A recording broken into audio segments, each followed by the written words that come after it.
గరుడ kitchen wall exclusive stainless steel సామాన్లు wholesale and retail Aziz plaza in Hyderabad. నమస్తే, welcome to Suman TV. ఉత్కంఠకు తెరపడింది. Bigg Boss 7 season విజేత ఎవరో తేలిపోయింది. అందరూ ఊహించినట్టుగానే రైతు బిడ్డ మట్టి మనిషి Pallavi Prashanth Bigg Boss winner గా నిలిచాడు. సామాన్యుడిగా హౌస్ లో అడుగుపెట్టి సత్తా చాటాడు.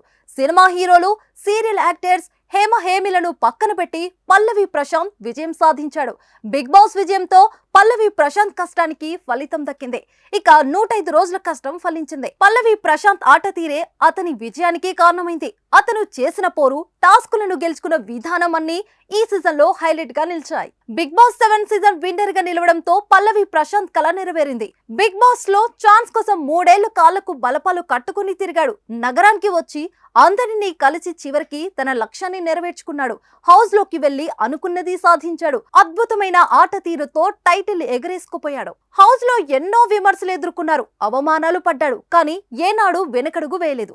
ఎర్ర బస్సు ఎక్కి వచ్చినోడు ఎర్ర బాగులోడు అని ప్రశాంత్ ను చిన్న చూపు చూసినా భరించాడు.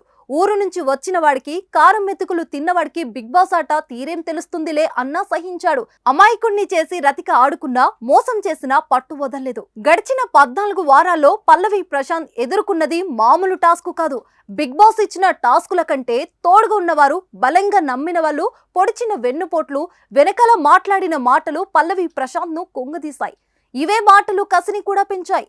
అందం లేదు, బట్టలు సరిగా లేవు, మాట్లాడడం రాదు, కింద కూర్చొని తింటాడు అనే కామెంట్లను కూడా జీర్ణించుకున్నాడు.